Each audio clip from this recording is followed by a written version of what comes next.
Hey, you folks. I'm Alan. Today is Saturday, May 30, 2:13 in the PM, Davao, Philippines. Still 2026.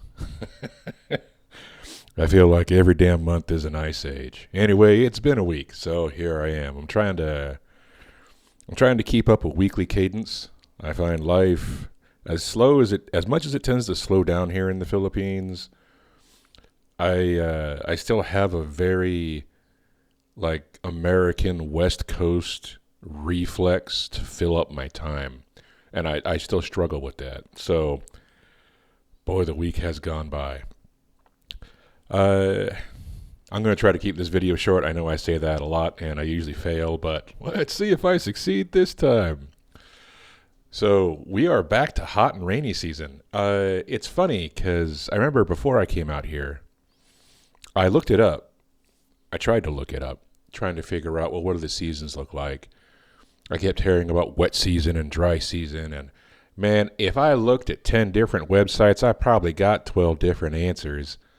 Uh, and to be honest, it probably differs a little bit depending on which island you're on. So bear this in mind, bear this information in mind with the caveat that I'm in Davao, Mindanao. It is hot and rainy season. Apparently, dry season is February, March, April, and the rest of the time it's hot and wet, and that humidity's sitting at like 80%.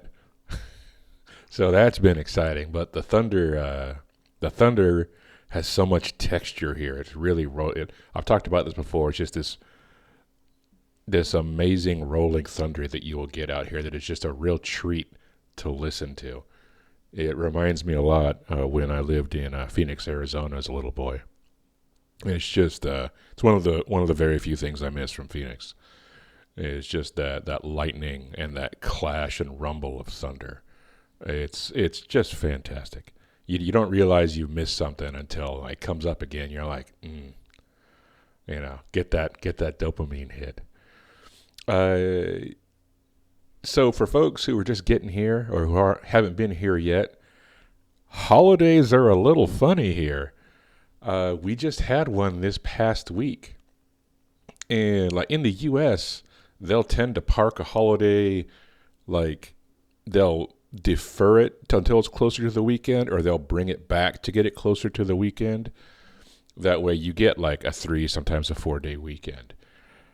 Not in the Philippines. No, no, no, sir. It was just Wednesday. It was like a random day. Like the night before, I could hear people. They were singing and chatting. They were up really late. And I mean, it's the Philippines. Yes, technically there is a noise ordinance. Yes, it's technically around 10 or 10:30, but karaoke don't care. Neither do the dogs or the chickens or the roosters. or the motorcyclists. So it was more noise than I'd gotten used to. I was like, oh, it's a little. Maybe it was somebody's birthday because they go big on birthdays here. I'm like, oh, okay. It didn't really like it's a thing, but it didn't set off. It didn't really catch my attention too much. Then Wednesday hit, and like morning, middle of the day, afternoon, folks are just having a good time, just making music, singing, laughing, just walking around. Just there was more people noise, and there's a specific sound to people when they have the day off, as opposed to they're trying to get to somewhere. It's a different kind of sound, and that's what I was hearing. And so, of course, I had to ask Andy about it. I'm like, did everybody have their birthday today? What's happening? And she said, no, it's a holiday. I'm like, in the middle of the week? She said, yeah, like it wasn't even, it was so normal for her that she didn't understand why it wasn't normal to me. Like it's one of those cultural snags that I run into here. And it was just, I don't know, it was cool, man. Like, it's a reminder that I'm in a whole different country because you'll get used to, or at least I will get used to having things set up the way I want in my little place, and you make it feel comfortable for you, which a lot of times involves you kind of making things feel the way they did where you're from, for better or for worse, right? Uh, and when you get out of that bubble, for whatever reason, and all of a sudden you're walking around and the concrete feels funny because it's not concrete like it is in the U.S., and that's a thing. The sky's different, the trees are different, the sounds, the language are different. You're like, oh, I'm in a whole ass different country. It kind of sneaks up on you. And this was one of those moments for me. It's just this delightful. I think it's. I guess there are two nationally recognized holidays for the Islamic religion, and I think this Wednesday was like the Feast of Sacrifice or something. Um, I I looked into it briefly just because I was curious, and what I found really neat is that people didn't turn it into a big, weird, preachy religious thing. People just celebrated. They had the day off. It was a holiday, and they were just happy, and they just celebrated, and they were happy. I just said happy too many times. Um, yeah, there was just a glee, and getting to have the day off, and it was just cool, man. Just dancing and singing, and just having a great time and chatting and calling to each other, and the trikes are going up and down the street and beeping their little horns, and you hear people saying "Ayo" when they're trying to get your attention. If they're at like a tindahan, um, it was just cool, man.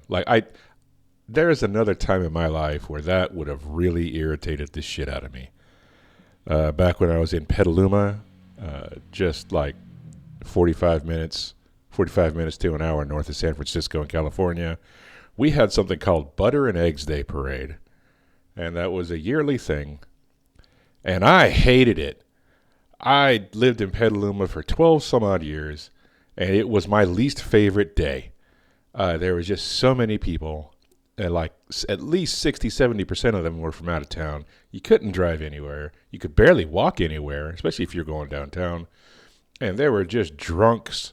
The inebriation was just, you had to see it to believe it. Like, you're just peeling guys off the sidewalk like omelets. They're smoked out, these guys. And it was not my favorite day. Just all that people noise was just incredibly overstimulating for me. But invariably, I would wind up in a situation where I'm like, well, shit, I have to go do literally anything today. And Butter and Eggs Day Parade was just this enormous thorn in my side. I was also a much less happy person back then. I was a lot more anxious. I had a lot more going on in my head. And I was just desperately trying to figure out this contractor life. Intermittent gig contractor life, I should say. And just trying to make it work. Just hustling 2.5 jobs. So I understand why I was there in my head. But man, what a difference a border makes. you know, Here I am like a decade or so later. And it's not just that it was novel. Like, to me, it's a point that I'm in a different country, but it's also a point that I'm somewhere else in my life. I'm in a better place in my life. And that's really cool, man. Like, that probably made me as happy as the holidays made the Filipinos who were running around outside. It's just a cool, novel moment for me. Anyway, enough of holidays and reminiscing. So, land. If you're over here and you're a foreigner, sooner or later you're going to have the same thoughts that all the rest of us do here. You're going to see some prices on a piece of land. You're going to think, I could afford that. Pump the brakes. All right. Gentlemen, ladies, NBs, pump the brakes. There's a lot more to it than there is in the U.S. For starters, if you are a foreigner, this is a bitter pill you're going to have to swallow. You can't own land here. You cannot own land here. Just get that through your head. You can own the house on a piece of land, and then you can figure out how painful it is to be evicted by the landowner. It's a choice you can make. Similarly, you can own a condo, and so long as it's not on the first floor. But understand, you don't actually own that condo. You don't own the walls, the floor, the ceiling. You don't technically own that condo. You own the airspace in which that condo exists. And then you pay some kind of recurring fee to the landowner, to the person who holds the deed to that footprint that building is on. All right. So be aware that that's true. And also, Philippines has earthquakes. So let me tell you, you're feeling fancy in a condo, you feel a lot less fancy in that condo when that first earthquake hits. Those things, they whip around a little. Okay, so what does that mean? So you have a few options. Like I said before, you can choose to purchase the house on a piece of land. But that you're getting into some dangerous territory. Like you're going to want to have a long talk with a real estate lawyer. And here in the Philippines, like lawyers are lawyers. They really don't have specializations. So do yourself a favor and get referred to a lawyer who is knowledgeable in real estate. They don't really have specializations here like they do in the U.S. And have a sit down and a no shit conversation with that person about what kind of contract you would need to have drawn up between yourself and the landowner if you're going to choose to purchase a house on someone else's land. That's super important. Buddy, then there's the taxes. Now, if you're a U.S. citizen like me, America doesn't care where you live. They want your money. Yay, America. That's a problem in the Philippines, because in the Philippines, they're going to tax you on your land assets. All right? And you're going to run into a problem where if that land value goes up, the Philippines is going to tax you, and the U.S. is going to tax you too. Now, I have heard that there's ways to get around this by creating a company and having the company own the home. And because it's a company here in the Philippines, technically, you're only paying tax to the Philippines, but that's lawyer time, man. Like, I don't know enough about it to speak with any great depth about it. But be aware it's a thing. I think that's probably, if I can accomplish anything with this video, it's just kind of putting it on your radar that this is a thing and you can ask about it. Speaking of taxes, I know, extra exciting, super boring. They have something here called an SMV. All right, that SMV is a schedule of market values. It's a fancy way of saying that they are reassessing the value of land here in the Davao area, and I think in broader Mindanao. This is a bad time to try to buy land. If you're over here and you're married to a Filipino citizen, that is like your other option for trying to get house on land that is that you have more say in. Okay, that's the option I left out that I shouldn't have. If you're married to a Filipino citizen, they can own the land, you can own the house, or you can both own the house. Now, and of course, if you're over here and you're married, you're thinking, I could afford that. I'm married to a Filipino citizen. We can totally buy that land. Pump your brakes. Titles are funny here. But before I get to titles, let me get back to that SMV. all the land. The schedule of market values has been deferred for many years here in the Davao Mindanao area. Okay, that's a problem. They kicked the can down the road, and now they can't kick the can down the road anymore. What does that mean? That means that land assessment's going around. A lot of land is going to get a higher valuation than it did 10 years ago, or whatever the last time when they did a land assessment, a land value assessment. People are going to be paying some big tax penalties real quick here. If you choose to try to buy land right now while this SMV is getting rolled out, that landowner is not going to be paying those taxes. Not a shot. They're going to be passing that on to you. And that could, the taxes for that land are probably going up anywhere from 300 to 800%. So yeah, I'm sure it looks like a great price right now. I bet you that doesn't include the SMV. So think about it. Talk to the owners. Talk to a lawyer.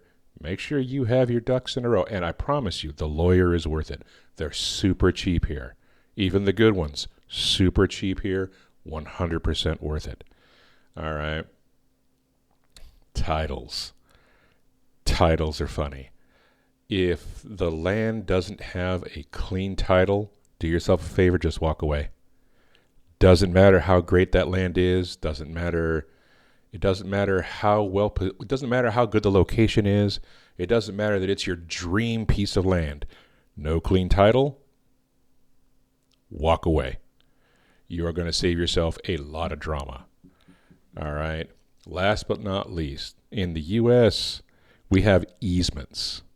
All right. That means that if you need an access road to the main road, you can get access to the access road, even if that has to cut through someone else's property. The person whose property that cuts through, they deal with an easement. They get hit with some money back as a kind of a reparation for that easement. The county cuts them a deal, all right, so that you have an access road. Not here in the Philippines, brother. That is on you, all right? So if you buy yourself a piece of land and it is surrounded by a lot of other pieces of land and you don't have a direct access to that road or to a road, sister, you're stuck. What that means is that you have to talk to the people whose land sits between your land and the road. And then you have to negotiate a rate. You are paying them rent or a toll. Think of it as a toll in order to transit or transport anything across their land to that road. So watch out for this. If that land that plot of land you're looking at doesn't have direct access to a public road, full stop. All of a sudden you're having to have a conversation with all the neighbors. And even if you have a conversation with them, you need to get things in writing with a lawyer and a notary. Otherwise, congratulations. You own a piece of land you can't get to. Good job. All right. I could probably talk about this more, but I won't because I suspect I'm coming up on going longer than I wanted to. For more in-depth walkthroughs, there's a guy, Mike Smith. He's got a channel, That Philippines Life. I'll drop a link down below. He does some pretty damn good walkthroughs. He's out in Cebu, so he's going to have a few different takes. But I want to say he references lawyers and real estate professionals who he can refer you to if you're really serious about wanting to dive into all of the drama involved with picking up some land here in the Philippines or becoming some kind of a homeowner. Anywho, give me a second. That is it from me. As always, take care, be good to yourselves, and stay safe out there, folks. It's a crazy goddamn world. Till next time.